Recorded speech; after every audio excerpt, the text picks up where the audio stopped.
രണ്ടുപേരും ഭഗവതി തനിക്ക് പുത്രിയായി വരണം എന്ന പ്രാർത്ഥനയായിരുന്നു ഉണ്ടായിരുന്നത്.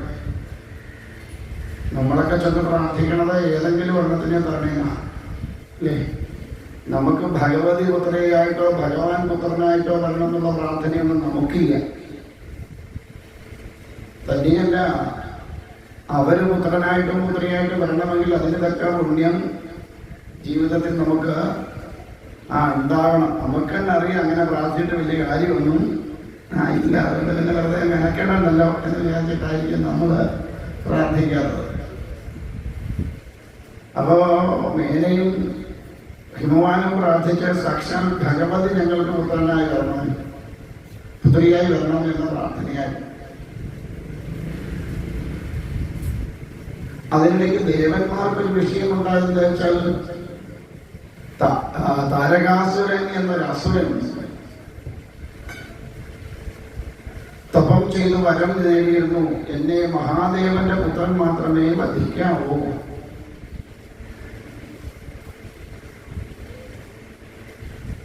ഭാര്യ കൂടിയില്ലാത്ത മഹാദേവൻ അല്ലെങ്കിൽ മഹാദേവൻ എങ്ങനെ പുത്രനുണ്ടാവും എന്നൊരു ചിന്ത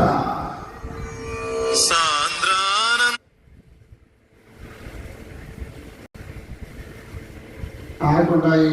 ഈ താരകാസുരനുണ്ടായി. അധർമ്മം കാണിക്കില്ല എന്ന് നല്ല ബോധ്യം. നമ്മളാണെ വഴി വിട്ടൊന്ന് പോയി നോക്കും, പക്ഷെ ഈ ഭഗവാൻ അത് ചെയ്യില്ല എന്ന് താരകാസുരന് നല്ല ബോധ്യമുണ്ട്. അതുകൊണ്ട് തന്നെ തനിക്ക് മരണമുണ്ടാവില്ല എന്നൊരു ചിന്ത അവിടെ ഉണ്ടായി. അപ്പോ ഹിമവാന്റെയും മേനയുടെയും നിരന്തരമായ പ്രാർത്ഥനയുടെ ഫലമായിട്ട് ഭഗവതി തന്നെ പുത്രിയായി അവതരിക്കാനുള്ള തീരുമാനമെടുത്തു.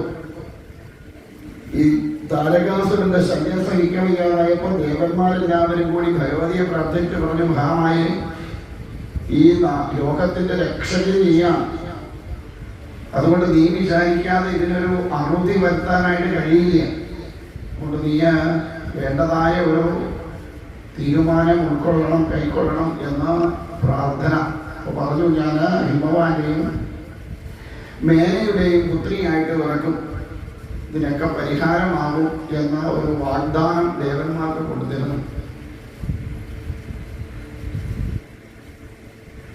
അങ്ങനെ മേനയുടെയും ഹിമവാന്റെയും പുത്രിയായിട്ട് ഭഗവതി ജനിച്ചു. മറ്റു കുട്ടികളൊക്കെ കളിക്കാൻ പോകുമ്പോ പർവ്വതപുത്രി ആയതുകൊണ്ട് പാർവതി എന്ന പേര് കിട്ടും.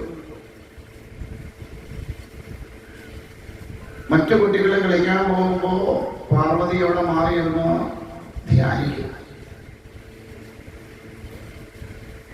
അങ്ങനെ നിരന്തരമായി ഭൗതികമായ വിഷയങ്ങളിൽ നിന്നൊക്കെ മാറി തീർത്തും ആ ഭഗവാൻകിലേക്ക് കുട്ടിക്കാലം മുതലേ മനസ്സുറപ്പിച്ച പാർവതിയെ കണ്ടപ്പോ മേനാദേവിക്ക് ആകപ്പാടെ ഒരു അങ്കലാപ്പായി. ഈ കുട്ടി എന്താ ഇങ്ങനെ? മറ്റു കുട്ടികൾ കളിക്കാൻ പോകുമ്പോൾ ഇവിടെ മാത്രം എന്താ മാറിയിരുന്നിങ്ങനെ വിളിക്കണത് അല്ലെങ്കിൽ ജപിക്കണത് എന്ന ചിന്തയുണ്ടായി. സാധാരണ ഉണ്ടാവുന്ന ഒരു ആവലാതിയാണ് അല്ലേ? നമ്മുടെ മക്കൾ ആരെങ്കിലും കൂടുതലൊന്നും ജപിക്കാനോ ക്ഷേത്രത്തിൽ പോകാനോ തുടങ്ങിയ ഉടനെ നമ്മൾ എന്ത് ചെയ്യും?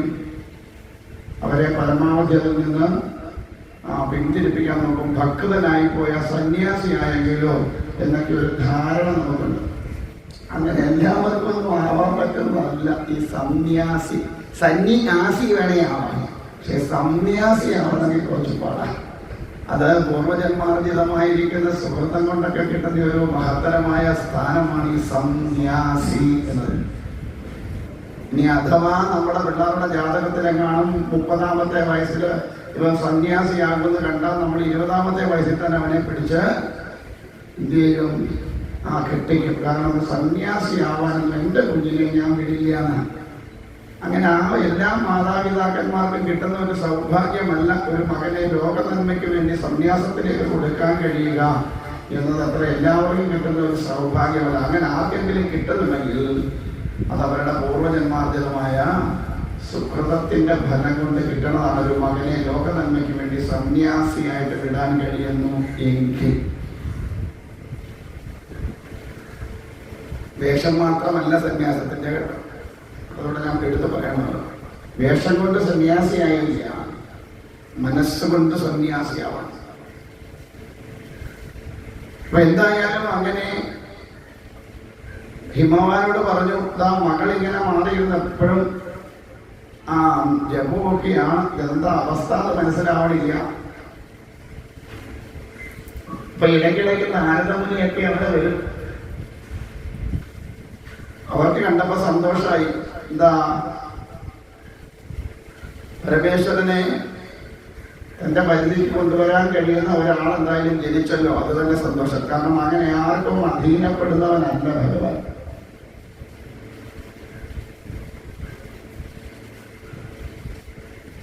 അങ്ങനെ കാലങ്ങളെ കടന്നുപോയി. പാർവതീദേവി ഏതാണ്ട് യൗവനത്തിലേക്ക് കടന്നു. ഈ അവസരത്തില് പൂജയും വ്രതവും അനുഷ്ഠാനവും ഒക്കെ കഠിനമായി തുടങ്ങി. അങ്ങനെ മഹാദേവൻ ഒരിക്കല് ഹിമവാന്റെ ഒരു ശൃംഗത്തില് തപസ് ചെയ്യാനായിട്ട് വരാതെ അറിയിച്ചു. ഹിമവാനെ വിവരമറിയിച്ചു. ഹിമവാൻ ഇതിൽ പലൊരു സന്തോഷമില്ല. എന്താ, സാക്ഷാൽ ലോകൈകനാഥനായിരിക്കുന്ന മഹാദേവൻ തന്റെ സംഘത്തിലേക്ക് തപസ് ചെയ്യാൻ വരുന്നത് കേട്ടപ്പോൾ അത്യധികമായ സന്തോഷം. അങ്ങനെ വേണം. സജ്ജനങ്ങൾ നമ്മുടെ വീട്ടിലേക്ക് വരുന്നു എന്ന് കേട്ടാൽ നമുക്ക് എന്തുണ്ടാവണമെന്ന്? നമുക്കെന്തോ ഉണ്ടാവണം, സന്തോഷമാണ്. നമുക്കെന്തോ ഉണ്ടാവും. ഓ, ഇനി അങ്ങേരെ കൂടെ ദൈവമേ ഇങ്ങോട്ട് ടീം എന്തിനാണോ ഇങ്ങോട്ട് എടുക്കുന്നത്? കാരണം സജ്ജനങ്ങള് നമ്മുടെയൊക്കെ ഗൃഹത്തിൽ വന്ന് കയറുക എന്ന് പറയുന്നത് എപ്പോഴും കിട്ടുന്ന ഒരു സൗഭാഗ്യം അല്ല. ആ സൗഭാഗ്യത്തെ കിട്ടുമ്പോ അത് നമ്മൾ അതുകൊണ്ടാണ് പറയുന്നത്, എന്താ, സജ്ജനങ്ങളെ കാണുന്ന നേരത്ത്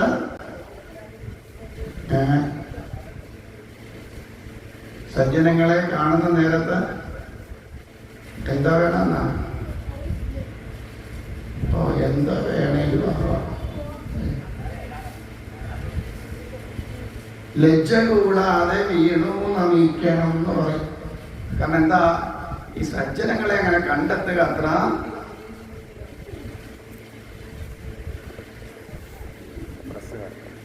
അവരാണോ വിളിച്ചത്? പറഞ്ഞു.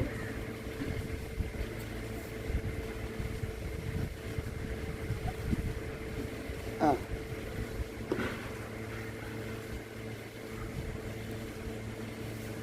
എന്താണ്?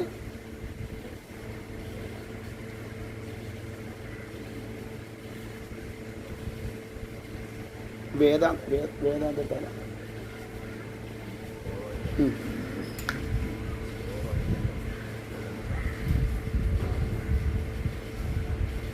അതെ അതെ അതെ അതെ അതെ. ആ, മറ്റേതെല്ലാം ക്ലിയർ ആയല്ലോ. ഓക്കെ ഓക്കെ ഓക്കെ ഓക്കെ, ശരി.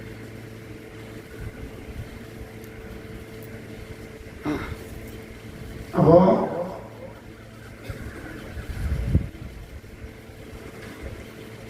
എന്തായിരുന്നു പറഞ്ഞേ?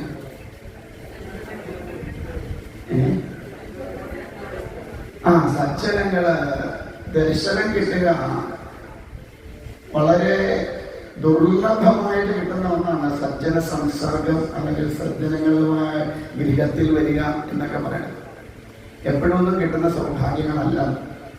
അപ്പൊ അങ്ങനെയുള്ളവർ വരുമ്പോ അവരെ വേണ്ടവണ്ണം ഉചിതമായ രീതിയിൽ സ്വീകരിച്ച് വേണ്ടതായ ഉപചാരങ്ങളൊക്കെ കൊടുക്കണം എന്ന് പറയാം. അപ്പൊ എന്തായാലും അങ്ങനെ അതുകൊണ്ട് മഹാദേവൻ തന്നെന്ന് കേട്ടപ്പോൾ ഹിമവാൻ അത്യധികമായ സന്തോഷമായി. കാരണം സാക്ഷാൽ ജഗത്തിന്റെ നാഥനായിരിക്കുന്ന പശുപതിയായിരിക്കുന്ന ആ മഹാദേവൻ തന്റെ ശൃംഗത്തിൽ വന്ന് തപം ചെയ്യാൻ വരുമ്പോൾ ഇതിലും വലിയൊരു ഭാഗ്യം വേറില്ല. അതുകൊണ്ട് ഹിമവാൻ വേണ്ട ഒരുക്കങ്ങളെല്ലാം ചെയ്തു. അദ്ദേഹത്തിന് തപസ് ചെയ്യാൻ വേണ്ടതായിരിക്കുന്ന എല്ലാ വേണ്ട ഏർപ്പാടുകളും അവിടെ ചെയ്തു. അങ്ങനെ സാക്ഷാൽ മഹാദേവൻ ആ ഹിമശൃംഗത്തിലേക്ക് തപസ് ചെയ്യാനായിട്ട് വന്നപ്പോ ഇടയ്ക്ക് പാർവതി ദേവിയും കൂടെ ഒന്ന് പോകാൻ നോക്കി. സജ്ജനങ്ങൾ വരുമ്പോൾ മക്കളും കൂടെ കൂടുന്നത് സ്വാഭാവികമാണ്. ഇപ്പോഴത്തെ മക്കളുടെ കാര്യമല്ല. ഇപ്പൊ അവര് അങ്ങനെ അവിടെ ഇരിക്കാൻ പറഞ്ഞാൽ പോയിട്ടല്ല പറയും. അത്രയേ ഉള്ളൂ. കാരണം അവർക്ക് അറിയില്ല. അതുകൊണ്ടാണ് നമ്മൾ പറഞ്ഞു കൊടുത്തില്ല. ഞാൻ പലപ്പോഴും ചിന്തിക്കാറുണ്ട്. നമ്മൾ പറയും മുതിർന്നവർ വരുമ്പോൾ ഒന്ന് എഴുന്നേക്കണം ഇല്ലേ? നമ്മൾ എഴുന്നേക്കൂ? നമ്മുടെ മക്കൾ എഴുന്നേക്കൂ? എഴുന്നേക്കത്തില്ല. അവർ പറ്റുമെങ്കിൽ അവിടെ കാലിനെ കാലും കയറ്റി വെച്ചിരിക്കും. അങ്ങനെ എഴുന്നേറ്റില്ലെന്ന് വെച്ചാൽ കുഴപ്പമല്ലോ ഉണ്ടോ? എന്തിനായി വരുന്നവർ മുതിർന്നവർ വരുമ്പോഴല്ല എഴുന്നേക്കണം? ഇത്ര നിയമം എന്തോ? എന്തിനാ? അവര് ഒരു ബഹുമാനം. ഇപ്പൊ ബഹുമാനം എഴുന്നേറ്റാൽ മാത്രമേ ബഹുമാനം ആവുള്ളൂ. മനസ്സിൽ പോലെ ബഹുമാനം. ഒരു മുതിർന്ന ആള് കയറി വരുമ്പോൾ നമ്മൾ അവിടെ കാലും കയറ്റിട്ടിരുന്നാൽ സ്വാഭാവികമായിട്ടും അവരുടെ ഉള്ളിൽ എന്ത് തോന്നലുണ്ടാവും? അഹങ്കാരി എന്നൊരു തോന്നലുണ്ടാവും.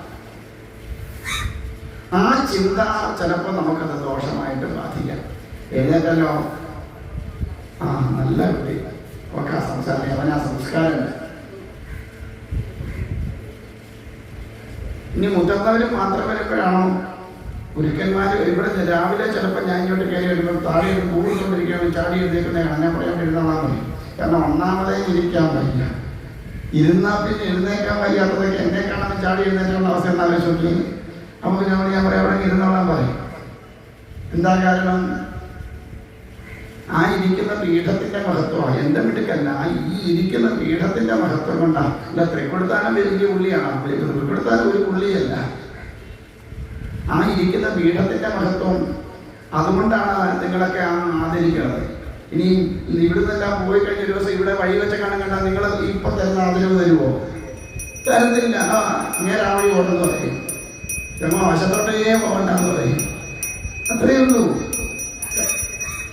ആ ഇരിക്കുന്ന പീഠത്തിന്റെ മഹത്വമാണ് നമ്മൾ ഓരോരുത്തർക്കും ആ സ്ഥാനത്തിന്റെ ആ ഒരു ഇതുകൊണ്ടാണ് നമ്മൾ അവരെ ആദരിക്കുകയും ബഹുമാനിക്കുകയും ഒക്കെ ചെയ്യുന്നത്. സ്ഥാനം പോയി കഴിഞ്ഞാൽ പിന്നെ ഒന്നും ഇല്ല. ഉണ്ടോ? ഇല്ല. അപ്പോ ഇവിടെ ആ കുട്ടിയായിരിക്കുന്ന പാർവതി, കുട്ടിയെന്ന് പറയാൻ പറ്റില്ല, എന്നാലും യൗവനത്തിലേക്ക് കിടന്ന പാർവതി ദേവിയും കൂടി മഹാദേവന്റെ അരികിലേക്ക് ഒന്ന് ചെന്നു. മഹാദേവനെ കണ്ടപ്പോഴേ മനസ്സിലായി ഇവൾ എന്നെ കുഴപ്പിക്കുന്നു. അല്ലേ? ചിലതിനെ കാണുമ്പോഴേ അറിയാം കുഴപ്പമൊന്നും അതോ കുഴപ്പമൊന്നും ഇല്ലാത്തതാണ്. അതുകൊണ്ട് ഭഗവാനോട് പറഞ്ഞു, ഇവളെ ഇങ്ങോട്ട് ഇനിയും കൊണ്ടുവരണ്ട. എന്താ കാരണം? സ്ത്രീ സംസർഗം എനിക്ക് അത്രയ്ക്ക് ഇഷ്ടമുള്ള കാര്യമല്ല. ഞാൻ തപസ്സിന് വന്നതുകൊണ്ട് സ്ത്രീകളുടെ സാന്നിധ്യം തപസ്സിന് വിഘ്നം ഉണ്ടാക്കിയേക്കാം. അതുകൊണ്ട് ഇങ്ങോട്ട് കൊണ്ടുവരേണ്ട കാര്യമൊന്നുമില്ല എന്ന് പറഞ്ഞു. പക്ഷേ പാർവതി ദേവി അങ്ങോട്ട് വിടാൻ തയ്യാറായില്ല മഹാദേവൻ. പാർവതി ദേവി ചോദിച്ചു, എന്നെ കണ്ടാൽ ഉടനെ ഇടങ്ങുന്ന തപസ്സാണോ അങ്ങേണ്ടത്? ഒരു സ്ത്രീയെ കണ്ടാൽ ഇടങ്ങുന്ന തപസ്സാണ്. പിന്നെ എന്തിനാ അങ്ങ് തപസ്സിലിരിക്കണേ? ഈ പ്രപഞ്ചമില്ലെങ്കിൽ, ഈ പ്രകൃതി ഇല്ലെങ്കിൽ അങ്ങ് പിന്നുണ്ടോ? അപ്പൊ അതുകൊണ്ട് പ്രകൃതിയായിരിക്കുന്ന എന്നെ ഇത്രയ്ക്ക് ഭയം. മഹാദേവന് പ്രത്യേകിച്ച് മറുപടി ഒന്നും പറയാനുണ്ടായില്ല. അപ്പൊ പറഞ്ഞു, എപ്പോഴും വരണ്ട, വല്ലപ്പോഴും വേണേ ഒന്ന് വന്നേച്ച് പൊക്കോണ്ടു. ആ ഒരു അനുമതി കിട്ടിയപ്പോ പാർവതി എനിക്ക് മനസ്സിലായി, ഇനിയും എപ്പോ വന്നാലും വലിയ കുഴപ്പമൊന്നും ഉണ്ടാവാൻ പോണില്ല എന്ന് ബോധിച്ചതുകൊണ്ട് പാർവതി നിത്യം എന്ത് ചെയ്യാൻ തുടങ്ങി? ഭഗവാന്റെ അരികിൽ ചെന്ന് ഭഗവാന്റെ പാതാരബന്ധങ്ങളെ കഴുകി, ഭഗവാന്റെ പാതാരബന്ധങ്ങളിൽ കൂവളത്തിരകൾ കൊണ്ടൊക്കെ അർച്ചന ചെയ്ത് നിരന്തരമായ ഒരു സാമീപ്യം അവിടെ ഉണ്ടാക്കിയത്. പക്ഷെ ഭഗവാൻ ഇതൊന്നും അറിയണില്ല. ധ്യാനത്തിലേക്ക് മുഴുകിക്കഴിഞ്ഞാൽ ഭഗവാൻ പൂർണ്ണമായിട്ടും പ്രപഞ്ചവുമായി ലയിച്ചു ചേർന്ന് കഴിഞ്ഞാൽ പിന്നെ അവിടെ വേറൊന്നും അറിയില്ല. നമ്മളൊക്കെ ധ്യാനിക്കാനൊക്കെ നമ്മളൊക്കെ ധ്യാനിക്കാതിരിക്കുമ്പോൾ കയ്യൊക്കെ ഇങ്ങോട്ട് ചെന്മുദ്രയൊക്കെ അങ്ങോട്ട് പിടിച്ച് അങ്ങോട്ട് നിവർന്ന് കണ്ണുമൊക്കെ അടച്ചിരിക്കുന്ന ഇരിപ്പുണ്ട. നമ്മൾ ഇപ്പം എവിടെ പോകും? അങ്ങ് മണ്ടയ്ക്ക് പോകുന്ന പരുവത്തിലാണ് നമ്മൾ ഇരിക്കണേ. ആരെങ്കിലും വന്ന് ചേട്ടോ ചേച്ചിയെന്നൊന്ന് വിളിക്കണം. അതോടുകൂടി തീരും നമ്മുടെ ധ്യാനവും ജപമൊക്കെ ഇല്ലേ. കാരണം എല്ലാം പുറത്തോട്ടാണ്. ഇന്ദ്രിയങ്ങൾ മുഴുവൻ നമ്മുടെ ആകപ്പാടെ കണ്ണ് മാത്രമേ അടച്ചിട്ടുള്ളൂ, ബാക്കി മുഴുവൻ പുറത്തോട്ടാണ്. തപസ് ധ്യാനം എന്നൊക്കെ എന്താ? ഇന്ദ്രിയങ്ങളെ ഉൾവലിച്ചുകൊണ്ട് തന്നിലേക്ക് തന്നെ ഒതുങ്ങിക്കൂടലാണ് തപസ്. പ്രപഞ്ചങ്ങളുമായി പ്രാപഞ്ചികമായിരിക്കുന്ന വിഷയങ്ങളുമായിട്ടൊന്നും യാതൊരു പുറത്ത് എന്ത് നടന്നാലും ധ്യാനിക്കുന്നവൻ അറിയില്ല. ശരിയായിട്ട് ധ്യാനിക്കാം. നമ്മളൊക്കെ അറിയില്ല. നമുക്കൊക്കെ അത്രയേ ഉള്ളൂ ധ്യാനത്തിന്റെ പവർ. അതുകൊണ്ടാണ് എന്നിട്ട് ചൊല്ലി പറയും, ഞാൻ എത്ര വർഷമായിട്ട് ഈ മന്ത്രം ജപിക്കാന്നറിയാമോ? ഇതുവരെ എന്താണെന്നറിയത്തില്ല സ്വാമി, ഒരു ഗുണം കിട്ടിയിട്ടില്ല. എത്ര കാലം കൊണ്ട് ഞാൻ അമ്പലത്തിൽ പോകുന്നറിയാമോ?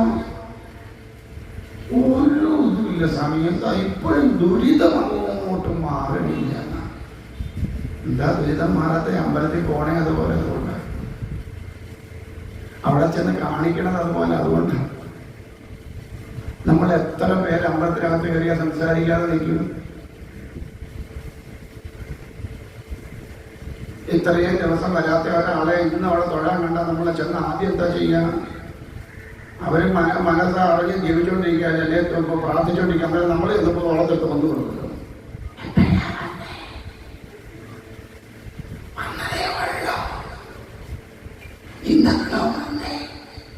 എന്ന് പറഞ്ഞ് അവന്റെ ജപങ്ങൾ നമ്മള് ഇല്ലാതെയാണ്. ഇനി അതല്ലെങ്കിലോ പുറത്തോടെ രണ്ടുപേരും ഒന്നിച്ച് നടന്നു പോയാൽ എന്തായിരിക്കും കൂടുതൽ പറയുക? മറ്റുള്ളവരുടെ വിഷയങ്ങളായിരിക്കും. ഇല്ല, നമ്മള് പൂർണ്ണമായിട്ടും ഭഗവതിയിലേക്ക് മനസ്സ് കൊടുത്ത് നമ്മള് നടന്ന് പ്രദക്ഷിണം വെക്കാറുണ്ടോ? അതുകൊണ്ടാണ് നമ്മൾ ക്ഷേത്രത്തിൽ പോയി അവര് തക്കതായ ഗുണം നമുക്ക് കിട്ടാതെ.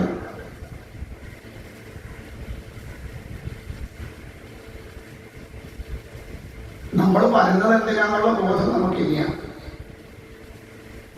ആ ബോധതലത്തിലേക്ക് ഉയർന്നുകൊണ്ട് നമ്മൾ വരുമ്പോൾ അല്ലെങ്കിൽ ചെയ്യുമ്പോൾ മാത്രമേ അതിന്റെ ഗുണഫലം നമുക്ക് ലഭിക്കുകയുള്ളൂ. ഇവിടെ മഹാദേവൻ തീർത്തും തന്നിലേക്ക് തന്നെ ഉൾത്തിരിഞ്ഞുകൊണ്ട് തപസ് എന്ന് പറയണതാണ്. നാം നമ്മിലേക്ക് തന്നെ ഒതുങ്ങിക്കൂടലാണ് തപസ്. ഇന്ദ്രിയങ്ങളെ മുഴുവൻ ഉൾവലിച്ചിട്ട് ഉള്ളിലിരിക്കുന്ന സ്വരൂപത്തെ തിരിച്ചറിയാനുള്ള ആ ഒരു യാത്രയാണ് തപസ്. അതിനെ തിരിച്ചറിയി കഴിയുമ്പോൾ മനസ്സിലാവും ഈ കാണുന്നതൊന്നുമല്ല യാഥാർത്ഥ്യം. ഇപ്പൊ നമുക്ക് ഇങ്ങനെ ഇരിക്കേണ്ടി തോന്നുന്നു, ഇതൊക്കെ ഈ കാണുന്നതൊക്കെ ആ സത്യം അല്ല. ഈ കാണുന്നതൊന്നും സത്യമല്ല. പറയും, ഞാൻ എന്റെ കണ്ണ് കൊണ്ട് കണ്ടതാണ്. പക്ഷെ ആ കണ്ടപ്പോൾ ഉള്ള സാഹചര്യമായിരിക്കില്ല അവിടെ ഉണ്ടായിരുന്നത്. നമ്മൾ കാണുമ്പോൾ അത് അബദ്ധമായിട്ട് തോന്നും. പക്ഷേ അവിടുത്തെ സാഹചര്യം എന്തായിരുന്നു നമ്മൾ തിരിച്ച് അറിയില്ല. ശരി, നമ്മൾ കാണുന്നത് നമുക്കാണ് സത്യം. മറ്റുള്ളവർക്ക് അത് സത്യമാണെന്ന് നിർബന്ധമൊന്നും ഇല്ല. ഒരിടത്തൊരു സപ്താഹത്തിന് ചെന്നപ്പോ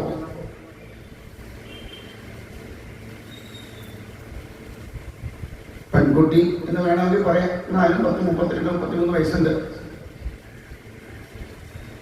സപ്താഹം കഴിഞ്ഞ ദക്ഷിണയൊക്കെ മേടിച്ച് ഞങ്ങളെല്ലാം മൂളോ കെട്ടി പാക്ക് ചെയ്തിട്ട് പോകാനായിട്ടെല്ലാം പെട്ടിയെടുത്തപ്പോ ഭാര്യയും ഭർത്താവും കൂടെ അങ്ങോട്ട് വന്നു. ഒരു 2 മിനിറ്റ് ഞങ്ങൾ ഇങ്ങനെ സംസാരിച്ചിരുന്നപ്പം വളരെ ഒറ്റ കരച്ചിലും വന്ന് എന്നെ കെട്ടിയൊരു പിടുത്തമുള്ള കെട്ടിപ്പിടിച്ചെന്നെ നിന്ന് കരയുകയാണ്. ഞാനാകപ്പാടെ അങ്ങ് സ്തബ്ധനായി. അവസാനം തത്തിക്കൊട്ടി ഞാൻ പറഞ്ഞു എഴുന്നേക്കുണ്ടായെന്ന് പറഞ്ഞിട്ട് പിടിച്ചു മാറ്റി. ഞാൻ പറഞ്ഞു, എടി ഇവൻ ഇപ്പോ നിന്റെ കൂടെ ഭാഗ്യം. നീ എന്നെ ഇങ്ങനെ കെട്ടിപ്പിടിച്ച് നിൽക്കുന്നത് കണ്ടോണ്ട് അവൻ കയറി വരുന്നെങ്കിൽ എന്തായിരിക്കും അവസാനം?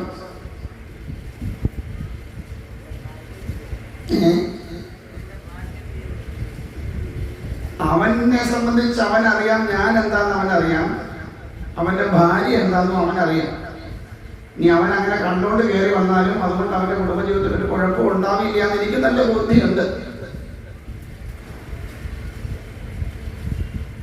പക്ഷേ അത് പുറത്തൊരാൾ കാണുമ്പോൾ എന്തായിരിക്കും ചിന്തിക്കാം? ഇവരുടെ മനസ്സെന്താന്ന് എനിക്ക് മനസ്സിലായി, പക്ഷെ പുറത്തുനിന്നൊരാൾക്കത് കണ്ടാലോ? കാരണം അവളുടെ ആ സാഹചര്യം അന്നലത്തെ അതായിരുന്നു. അതുകൊണ്ട് അവളെ കെട്ടിപ്പിടിച്ചെന്ന് കരഞ്ഞത്. അപ്പോ ഞാൻ കണ്ടതോ അല്ലെ അവള് കണ്ടതോ ആയ സത്യമാണോ പുറത്തൊരാളെ കാണുക? ഞാൻ പറയണത് മനസ്സിലാവുന്നുണ്ടോ? അപ്പൊ ഏത് സാഹചര്യത്തിലാണ് അത് സംഭവിച്ചതെന്ന് നമ്മൾ അന്വേഷിക്കാറില്ല. നമ്മൾ അന്നേരം കാണുന്നതിനെ സത്യമായിട്ട് അതാ നമ്മുടെ കുഴപ്പം.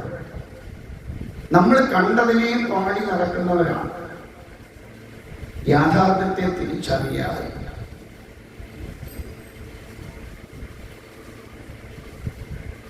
അപ്പൊ ഓരോന്നും നമ്മൾ കാണുന്നതും അറിയുന്നതും കേൾക്കുന്നതും ഒന്നുമല്ല യാഥാർത്ഥ്യം.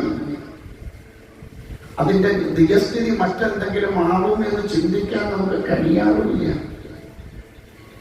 കാരണം അതിനുള്ള ആ ഒരു മാനസികമായ വികാസം നമുക്കുണ്ടായിട്ടില്ല. നമുക്ക് എന്തിലും ഏതിലും എന്ത് കണ്ടുപിടിക്കാനേ നോക്കാറുള്ളൂ? കുരുട്ട് കണ്ടുപിടിക്കാനേ നോക്കാറുള്ളൂ. ഇപ്പൊ ഈ പറഞ്ഞ പോലെ ഇവിടെ വന്നു ഒരു 7 ദിവസം അടുപ്പിച്ച് ഏതെങ്കിലും ഒരു പെണ്ണ് എന്നോട് ഇച്ചിരി ഏറെ നേരം സംസാരിക്കട്ടെ, എന്ത് പറയും? കാണുന്നവരെന്തായിരിക്കും പറയാ? അവള് സ്വാമിയായിട്ടുള്ളതൊക്കെ ഉണ്ട് എന്നല്ലേ പറയുള്ളൂ. ആണോ? ചിന്തിച്ചു നോക്കൂ. അല്ലെങ്കിൽ അവരെന്താ ഇത്രയും ദിവസം അവർ വന്ന് പറഞ്ഞത്, അല്ലെങ്കിൽ അവരെന്തുകൊണ്ടാണ് ആ വ്യക്തിയോട് ഇത്രമാത്രം അടുപ്പം കാണിച്ചതെന്ന് ചിന്തിക്കാനുള്ള ബോധം നമുക്ക്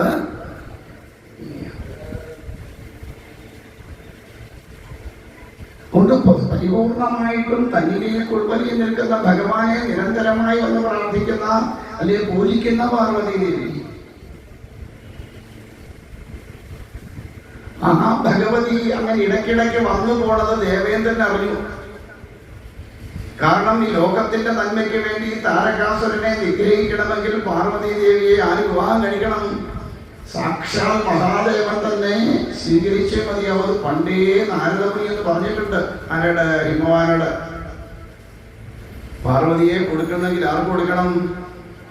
മഹാദേവന് തന്നെ കൊടുക്കണം. അത് പ്രകൃതിയുടെ നിയതിയാണ് എന്ന് പറഞ്ഞു വെച്ചിട്ടുണ്ട്.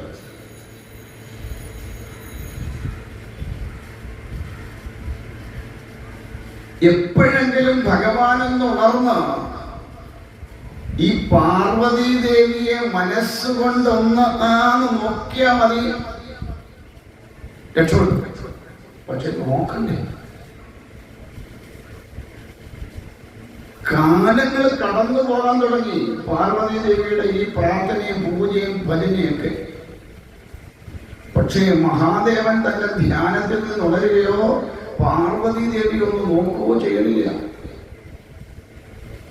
ദേവന്മാരൊക്കെ ആശങ്കപ്പെട്ട് എങ്ങനെ ഇവരെ തമ്മിൽ ഒട്ടിക്കും. അപ്പൊ ഇന്ദ്രനൊരു തീരുമാനമെടുത്തു. കാമദേവനെ അവരോട് പറയണ്ട, അവിടെ ഹിമവതിയിലേക്ക് എപ്പോഴെങ്കിലും ഭഗവാൻ കണ്ണു തുറന്ന് പാർവതിയെ ഒന്ന് നോക്കുന്ന നിമിഷം എന്ത് വേണം? തന്റെ അസ്ത്രമെല്ലാം കൂടെ അങ്ങോട്ട് കാച്ചേക്കണം. ആരുടെ അടുത്തോട്ട്? മഹാദേവന്റെ അടുത്തോട്ട്. കാമബാണം എവിടാ കൊള്ളുക? ഹൃദയത്തിലാണ് കൊള്ളുക, മനസ്സിലാണ് കൊള്ളുക. അപ്പോഴാണ് വികാരമുണ്ടാവുക, ഒരാളോട് താല്പര്യമുണ്ടാവുക, ഒരാളെ ഇഷ്ടപ്പെടുക. ഇതൊക്കെ ഈ കാമബാണങ്ങൾ ഏൽക്കുന്നുണ്ടാ. നമുക്ക് പിന്നെ മിക്കവാറും ഇങ്ങനെ കാമബാണം ഏറ്റവും ഇരിക്കും. ഇടയ്ക്കിടയ്ക്ക് ആരോഗ്യത്തെ കാണുമ്പോഴെല്ലാം നമുക്ക് എന്തുണ്ടാവും? കാമബാണം ഉണ്ടാവും, അടിച്ചു കയറും. കാരണം പുള്ളിയുടെ അസ്ത്രത്തിന് അത്ര പവറ. പുഷ്പബാണങ്ങളാണ്, പക്ഷെ അത് വന്ന് കയറുന്നത് അങ്ങ് തറഞ്ഞു കയറുമ്പോൾ അത് പെട്ടെന്നൊന്നും പിന്നെ അവിടെ നിന്ന് മാറ്റാൻ പറ്റില്ല. അതുകൊണ്ട് കാമദേവനോട് പറഞ്ഞു, കാമദേവ നീ ഒന്ന് പോണം, അവിടെ ചെന്ന് തയ്യാറെടുത്ത് നിന്നോട്, എപ്പോഴെങ്കിലും പുള്ളി കണ്ണു തുറന്നാല് വീക്ഷിക്കണം. അപ്പൊ പറഞ്ഞു, ദേവേന്ദ്ര എന്നെ എങ്ങാണ് കണ്ടുപോയെങ്കിൽ എന്റെ കാര്യത്തിലൊരു തീരുമാനം ആവും. പിന്നെ 16-ാം ദിവസം എന്തോ ചെയ്താൽ മതി, ആ പടിയതാറടി ഇത്ര ദേവന്മാർക്ക് കൊടുത്താൽ മതി. ആ കണ്ടീഷനിലാക്കുവാര് മഹാദേവൻ. കാരണം മഹാദേവന്റെ അരികിലോട്ടൊന്നും എനിക്ക് അടുക്കാൻ പോലും പറ്റില്ല. കാരണം അത്രമാത്രം ശക്തമായ തേജസ്സുള്ള മഹാദേവന്റെ അരികിൽ അങ്ങനെയൊന്നും നിന്നിട്ട് നാളിക്കൊന്നും കാമബാണം ചെയ്യാനൊന്നും പറ്റില്ല. എങ്കിലും ലോക നന്മയ്ക്ക് വേണ്ടിയിട്ടല്ലേ ഞാനൊന്ന് ശ്രമിച്ചു നോക്കാം. അങ്ങനെ തന്റെ ഭാര്യയായ രതിദേവിയെ കൂടെ കൂട്ടിക്കൊണ്ട് കാമദേവൻ പോയി. അങ്ങനെ ഒരു ദിവസം പാർവതീദേവി വന്നപ്പോ ഭഗവാൻ അറിയാതൊന്ന് കണ്ണു തുറന്നുപോയി. ആ നിമിഷം എന്ത് ചെയ്തു? തന്റെ അസ്ത്രത്തെ പായിച്ചു കാമദേവൻ. ഭഗവാന്റെ ഹൃദയത്തിൽ കൊണ്ടു. പാർവതീദേവിയുടെ ഒരു പ്രത്യേക താല്പര്യം തോന്നി. സെക്കൻഡ് കൊണ്ട് ഭഗവാൻ തന്നെ തിരിച്ചു പിടിച്ചു. അതാണ് തപസ്സിന്റെ ബലം എന്ന് പറയുന്നത്. താൻ പാർവതിയിൽ അനുരക്തനാവാൻ പോകുന്നു എന്ന് തോന്നിയ നിമിഷം തന്നെ ഭഗവാൻ ചിന്തിച്ചിട്ട് എന്തു സംഭവിച്ചു തനിക്കെന്ന് നോക്കിയപ്പോ മനസ്സിലായി കാമദേവനാണ് ഇതിന്റെ ആള്. ഒറ്റ നോട്ടം തന്റെ 3ാമത്തെ കണ്ണിൽ നിന്ന് അഗ്നി പുറപ്പെട്ടു. കാമദേവൻ ഭസ്മാണ്. നമ്മളൊക്കെയാണെ അവിടെ പെട്ടും പോവുകയുള്ളൂ. പിന്നെ നമ്മളുടെ മനസ്സ് എപ്പോഴും ആരോടായിരിക്കും? ആ വ്യക്തിയോടൊപ്പം ആയിരിക്കും. പക്ഷേ നിമിഷനേരങ്ങൾ വന്നാണ് ഒരു ആ പായിലോട്ട് ഇരുന്നോളൂ. ഇനി ഇവിടെ പുറകിലല്ല, ഫ്രണ്ടിൽ മൂടി അവിടെ ബുദ്ധിമുട്ടൊന്നുമില്ലല്ലോ. ഇരിക്കാൻ ബുദ്ധിമുട്ടുണ്ടോ? ഉണ്ടോ? വന്ന് വിട്ടുപോയല്ലോ. എനിക്കൊക്കെ വല്ലപ്പോഴൊക്കെ ഇങ്ങനെ ഒന്നിടത്തിലേക്ക് കിട്ടണേ, കടയാൻ പറ്റുന്നു. എവിടെ പോവാ?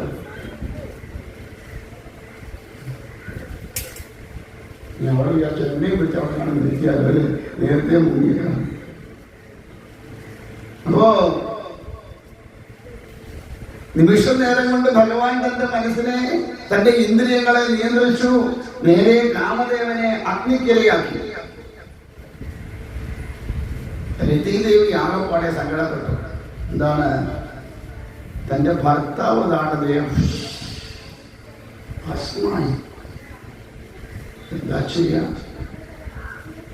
ദേവന്മാർക്ക് വേണ്ടി ഇറങ്ങി പുറപ്പെട്ടിട്ട് താൻ എന്തായി? വിധവയായിട്ട് മാറി. താനിനി എന്തിനാണ് ജീവിക്കേണ്ടത്?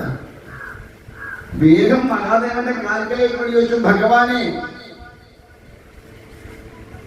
ലോക നന്മയ്ക്ക് വേണ്ടി ഇറങ്ങി പുറപ്പെട്ട എന്റെ ഭർത്താവിനെ വെറും ചാമ്പലാക്കി മാറ്റിയെന്ന്. ലോകത്തിലെ ഏറ്റവും വലിയ ദുഃഖം ഏതാണ്?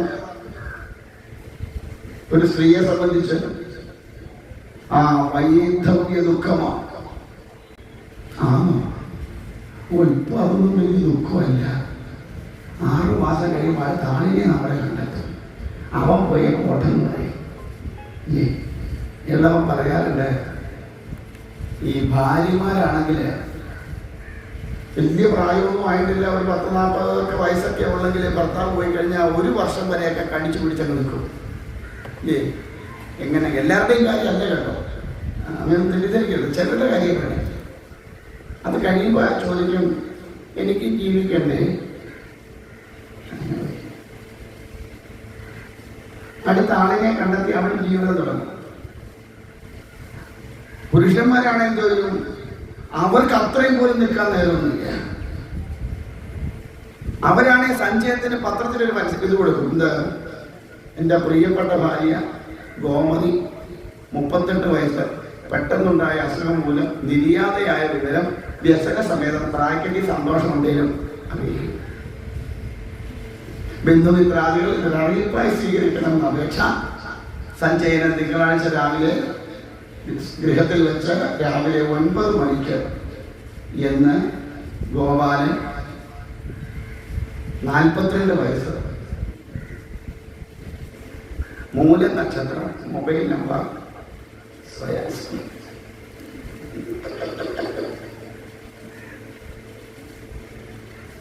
ഇന്ന് കാലം അങ്ങനെയായി.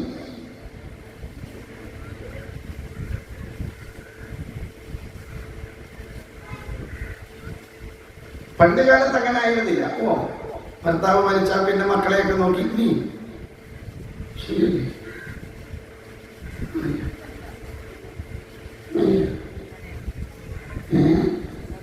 പണ്ടൊക്കെ അങ്ങനെ ആയിരുന്നു.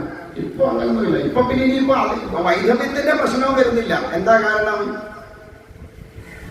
6 മാസം ഒരുത്തന്റെ കൂടെ താമസിക്കും, പറ്റുമോ നോക്കും. പറ്റിയില്ലെങ്കിൽ അടുത്ത ആളിന്റെ കൂടെ 6 മാസം താമസിക്കും. അവന്റെയും കൂടെ പറ്റില്ല, അടുത്ത മാസം 6 മാസം അടുത്ത ആളിന്റെ കൂടെ താമസിക്കും. അങ്ങനെ കാലമൊക്കെ നോക്കണം. പിന്നെ വലിയ പ്രശ്നമൊന്നുമില്ല.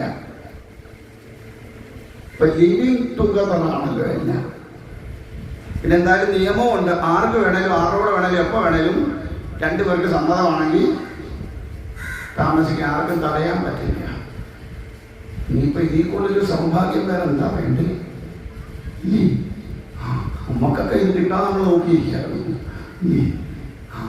എന്തായാലും രതിദേവി ആകപ്പാടെ സങ്കടപ്പെട്ട് ചോദിച്ചു, തനിക്കുണ്ടായിരിക്കുന്ന ഈ വൈധവ്യത്തിന് എന്തെങ്കിലും ഒരു പരിഹാരം ഉണ്ടോ? അങ്ങ് അറിഞ്ഞതല്ലേ അങ്ങയുടെ ഭാര്യയായിരിക്കുന്ന സതീദേവി മരണപ്പെട്ടു കഴിഞ്ഞപ്പോ അങ്ങ് എത്രമാത്രം ദുഃഖം അനുഭവിച്ചു. അതുപോലെയല്ലേ എനിക്ക് എന്റെ ഭർത്താവ് നഷ്ടപ്പെട്ടപ്പോ? ഒരു സ്ത്രീയെ സംബന്ധിച്ച് അവളുടെ ആലംബം എന്ന് പറയുന്നത് ആരാ? ഭർത്താവാണ്. ആ ഭർത്താവിനെ നഷ്ടപ്പെട്ടാൽ പിന്നെ അവൾക്ക് എന്ത് ആലംബമാണുള്ളത്? അതുകൊണ്ട് എന്റെ ഭർത്താവിനെ എനിക്ക് തിരിച്ചു തരണം. കാരണം അദ്ദേഹത്തിന്റെ സ്വാർത്ഥ താല്പര്യത്തിന് വേണ്ടിയിട്ടല്ല ഇവിടെ വന്നത്.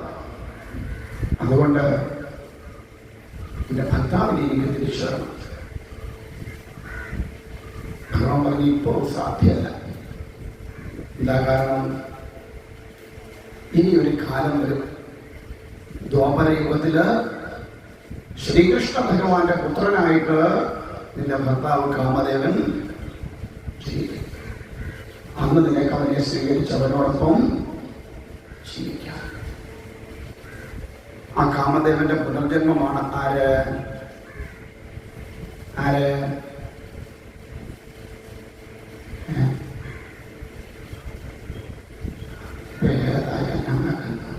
കിണ്ണന്റെ കൊച്ച് നമുക്ക് വലിയ ഉത്തരവാദിത്തമില്ല. പ്രദ്യുമ്നൻ.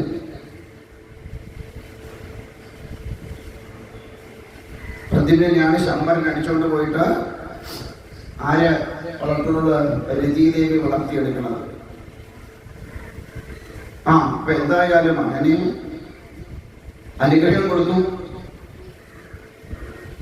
ഇത്രയും സംഭവിച്ചപ്പോ ദേവന്മാരെല്ലാം കൂടെ വന്ന് മുൻപിൽ പെട്ടു. പറഞ്ഞു, ഭഗവാനെ, അവിടുന്ന് പാർവതീ ദേവിയെ വിവാഹം കഴിച്ചേ മതിയാവൂ. കാരണം അങ്ങേക്കുണ്ടാവുന്ന പുത്രനില്ലാതെ മറ്റാർക്കും ആരെ വധിക്കാൻ കഴിയില്ല. താരകാസുരനെ വധിക്കാൻ കഴിയില്ല. അതുകൊണ്ട് അവിടുന്ന് ലോക നന്മയ്ക്ക് വേണ്ടിയിട്ട് അങ്ങ് ലോകയുടെ രക്ഷകനാണ്. ഈ ലോകത്തിന് മുഴുവൻ നാഥനായി നിൽക്കുന്ന അങ്ങ് നിസ്സംഗത പാലിച്ചാൽ ഈ ആസുരീ ഭാവം കൊണ്ട് ലോകം നശിച്ചു പോകും.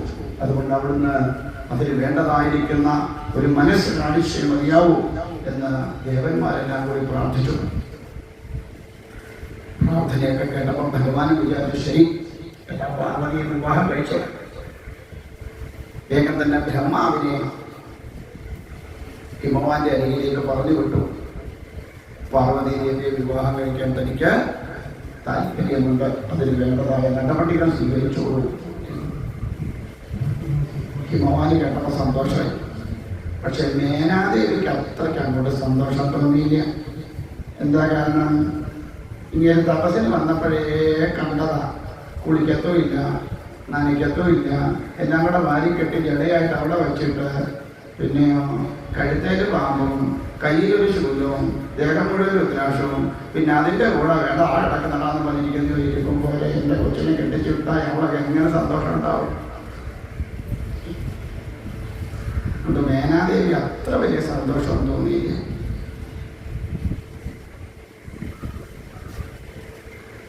പക്ഷേ ഹിമവാൻ വേണ്ടതായ തയ്യാറെടുപ്പുകളൊക്കെ നടത്തി ഭഗവതിയെ വിവാഹം കഴിച്ചു കൊടുക്കാനുള്ള തീരുമാനത്തിലേക്കൊക്കെ എത്തി.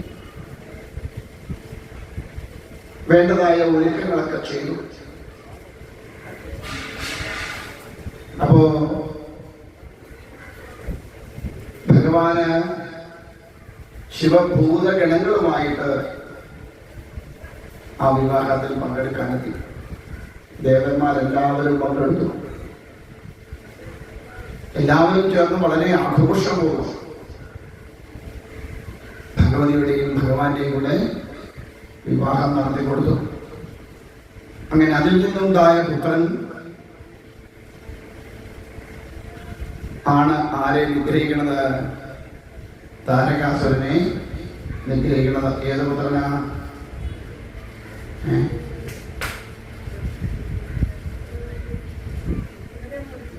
സുബ്രഹ്മണ്യൻ.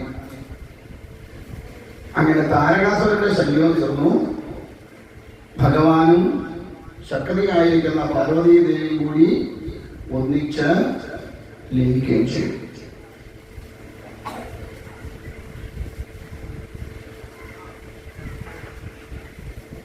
അങ്ങനെ രണ്ടുപേരുടെ കെട്ടി.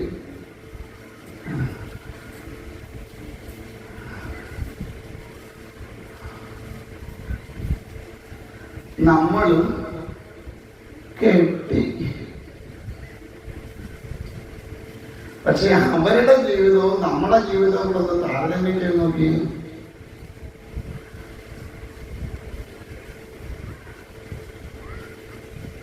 ലോകത്തിൽ കുടുംബത്തിന്റെ അവസ്ഥയിൽ മാതൃകാ കുടുംബമായിട്ട് കാണിക്കുന്നത് ആരെയാണ്?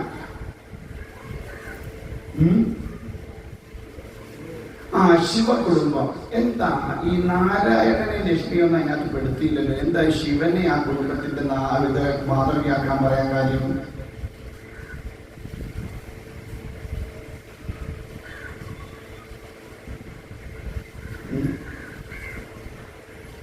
എന്തുകൊണ്ടാ? ഈ ശിവകുടുംബമാണ് ലോക കുടുംബത്തിന്റെ മാതൃക എന്ന് പറയും. നാരായണനാണെ പാവം പിടിച്ചവനാ, ലക്ഷ്മിയാണെ അതിനേക്കാൾ പാവം പിടിച്ച ഒരാളാ. എന്നിട്ടും അവരുടെ കുടുംബത്തെ കണ്ടുപിടിക്കാൻ പറഞ്ഞില്ല. അതെന്താ അങ്ങനെ? അതിനിപ്പോ എന്താ പറഞ്ഞ ഞങ്ങളോട് ഞങ്ങളെന്ന് പറയേ. എന്താ ശിവകുടുംബത്തിന്റെ പ്രത്യേകത? അവിടെ ഉള്ളതെല്ലാം പരസ്പരം കണ്ടാൽ ശത്രുതയുള്ള ആൾക്കാരാണ്. അല്ലേ? പാർവതീ ദേവിയുടെ വാഹനം എന്തുവാ? പാർവതിയുടെ വാഹനം പുലി. ഭഗവാന്റെ വാഹനം എന്തുവാ? കാള. മുരുകന്റെ വാഹനം എന്തുവാ? മയില്. ഗണപതിയുടെ വാഹനം എന്തുവാ? ഭഗവാന്റെ കഴുത്തെ കിടക്കുന്നത് എന്തുവാ? നല്ല ബന്ധത്തിലുള്ളവരല്ലേ എല്ലാവരും. കാളെ കണ്ട പുലി വിടുവോ? വിടുവോ?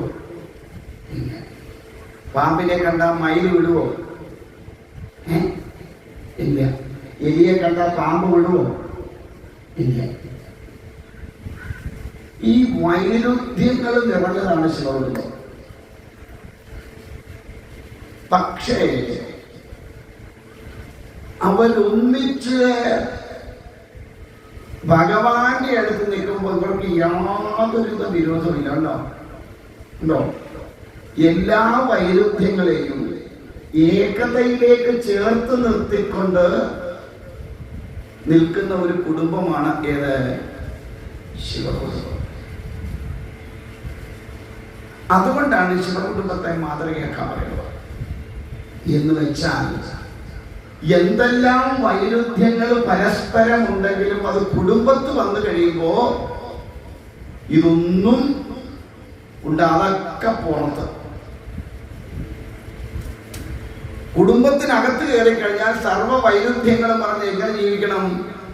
ഒന്നായിട്ട് ജീവിക്കണം. എങ്കിലേ കുടുംബം ഉയർച്ചയിലേക്ക് പരസ്പരം തള്ളി തീരുന്ന മക്കളും അച്ഛനും അമ്മയാണെങ്കിൽ ആ കുടുംബത്തിന് ഐശ്വര്യം ഉണ്ടാവുമോ? ഉയർച്ച ഉണ്ടാവുമോ? ഇല്ല. വൈരുദ്ധ്യങ്ങൾ ഒരുപാടുണ്ടാവാം.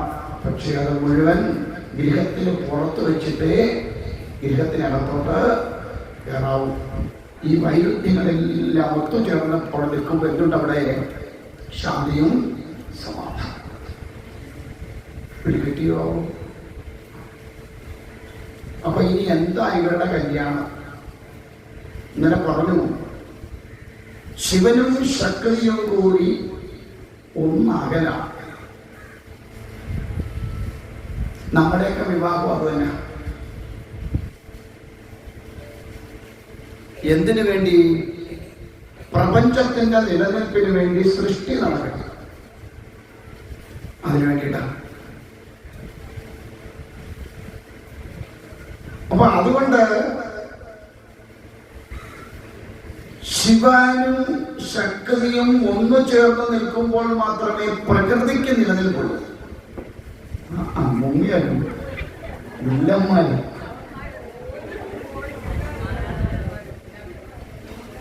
അവിടെ കൊടുക്കാൻ തുടങ്ങി കഴിഞ്ഞാൽ ഓടില്ല. കുഞ്ഞുങ്ങളെ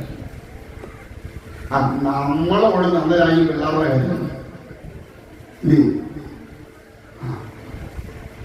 ഇവിടെ എന്താ നടക്കുന്നതെന്ന് പോലും അറിയാൻ വയ്യാത്ത എത്ര പേരുണ്ടാവും.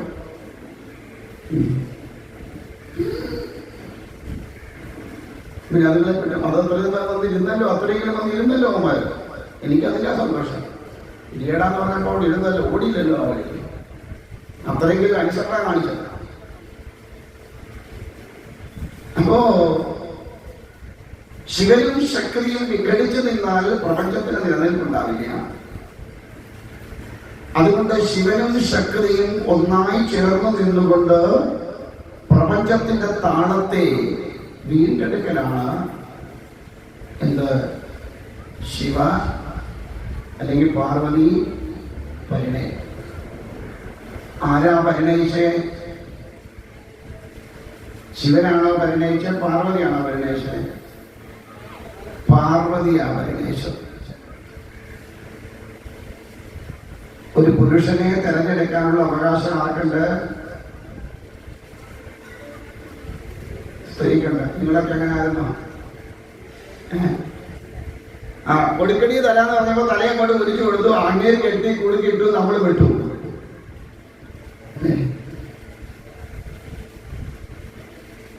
അത് നെല്ല് കുത്തുന്നവരാണേലും കൊള്ളാം, പാമ്പാണേലും കൊള്ളാം, പഴുതാരിയാണേലും കൊള്ളാം, ഏതായാലും എന്തോ വെള്ളം. അതിലെങ്ങനെയാ വൈകുന്നേരം വരിക? ഒന്നായ നിന്നെ ഇല്ലാന്ന് പറഞ്ഞ് രാവിലെ പോകും, വൈകുന്നേരം വരുമ്പോൾ എങ്ങനെ ആയിരിക്കും?